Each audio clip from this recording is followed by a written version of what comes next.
বাবারে বাবা, ছাদে দাঁড়ানোই যাচ্ছে না রোদের জন্য। তো আজকে চলে আসলাম লাল শাক তুলতে। দেখতে পাচ্ছেন আমার লাল শাকগুলো অনেক ঘন হয়ে গেছে, তাই না? আসসালামু আলাইকুম, আমি সালমা জাহান চুমকি চলে আসলাম আমার আরও একটি নতুন ভিডিও নিয়ে। সবাই কেমন আছেন? এই তো আশা করি সবাই ভালো আছেন। আলহামদুলিল্লাহ, আমিও ভালো আছি।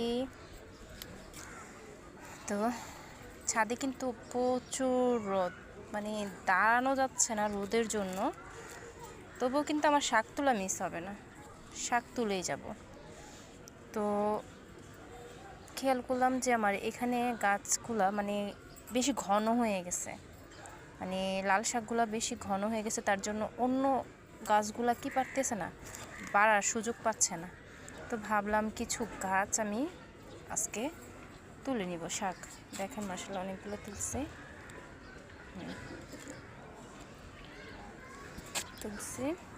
তো যখন এইগুলো আমি একটু মানে ঘনটা কমিয়ে দিব, একটু পাতলা করে দিব, তখন গাছগুলো বাড়তে একটু সুবিধা হবে, সেজন্য আরও ছাদে আসা। আজকে না নিলেও হয়তো শাক। তো ভাবতেছি যে এগুলো কালকে যখন আসছিলাম ছাদে, তো একটা জিনিস খেয়াল করলাম, এগুলো অনেক ঘন হয়ে আছে।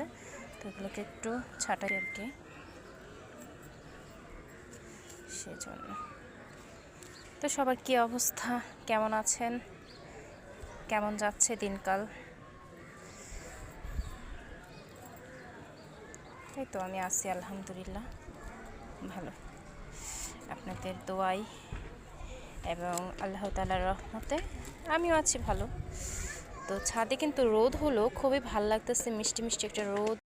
যাই বলেন, নিজের হাতে কষ্ট করে যে জিনিসটাই করি, তারপর যখন এটাতে মানে ফল আসে, ফুল আসে, যেটাই আসে, সফলতা আসে, তখন কিন্তু খুবই তৃপ্তি লাগে। এত যে কষ্ট করছি তাও আমার মনে হয় না, খুবই ভালো লাগে।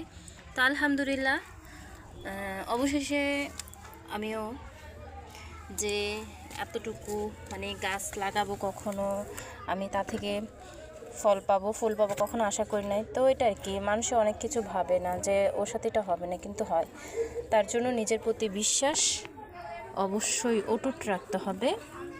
বিশ্বাস করে যান, আপনিও একদিন সফলতা নিশ্চিত পাবেন। মন ছোট করবেন না, কখনো মন ছোট করবেন না, নিজের প্রতি সবসময় বিশ্বাস রাখবেন, তাইলে দেখবেন আপনি কোনো কিছুতে ঠেকে থাকবেন না, অবশ্যই সফলতা অর্জন করতে পারবেন। তো দেখেন অবশেষে